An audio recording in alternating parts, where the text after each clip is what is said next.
£144.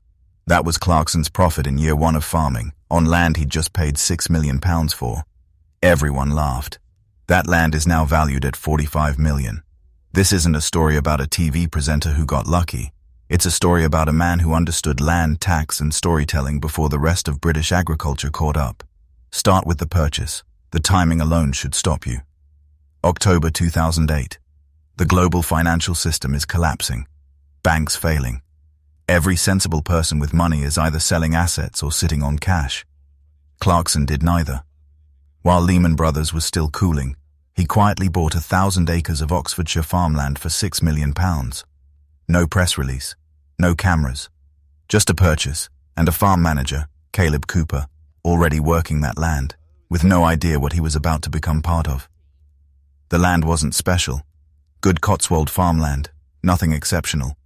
$6 million was fair, maybe generous. What Clarkson saw wasn't the farming potential. It was the tax structure underneath it. Agricultural property relief means farmland passes to your children entirely free of inheritance tax. Not reduced. Free. He wrote about it openly in the Times, calling it the best investment available to any British subject. He wasn't wrong.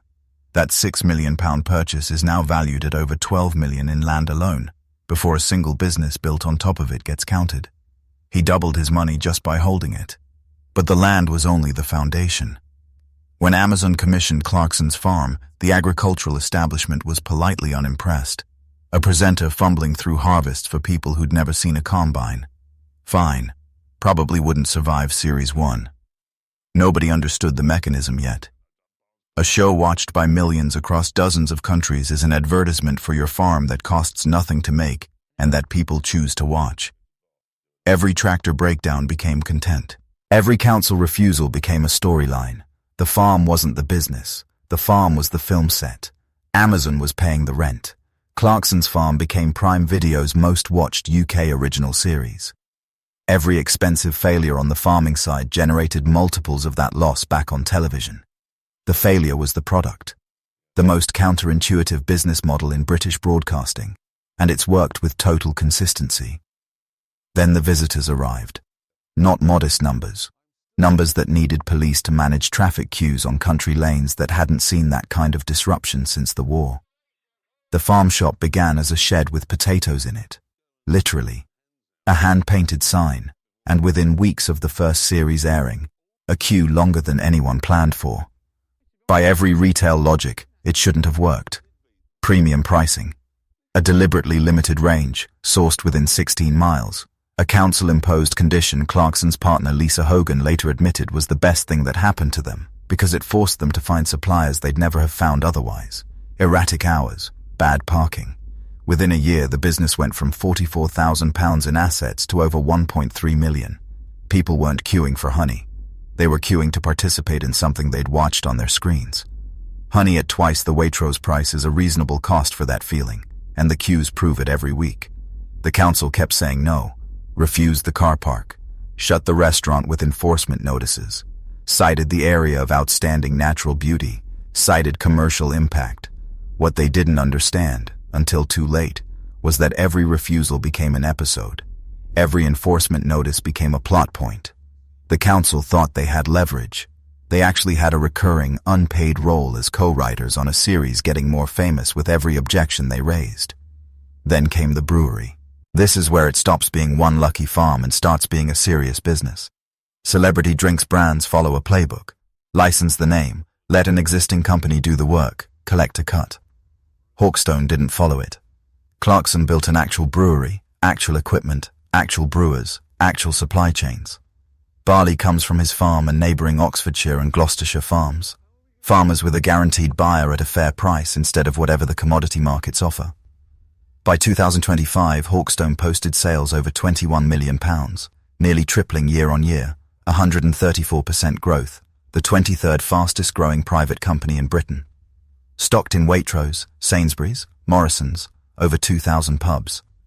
An ad campaign featuring farmers praising the product got banned by the Advertising Standards Authority, then watched by over 1 million people online anyway. The ban was, by most accounts, the best marketing the brand could have received. The brewery employs 53 people, has expanded 3 times in 4 years, valued at 75 million, separate from the farm's 45 million. Here's the detail that separates Hawkstone from every other celebrity drinks brand. Carlsberg reportedly offered 50 million to acquire it. Clarkson turned it down within 24 hours. Without the local sourcing, without the transparent production, Hawkstone is just another lager. The business model is the brand. You can't separate them. Then the farmer's dog, the pub. Entirely British produce, including Cornish black pepper at 10 times the imported cost. British beef instead of cheaper imports. A wine list that gives the accountant genuine distress. Clarkson called it a brilliant way of turning £100 into 94.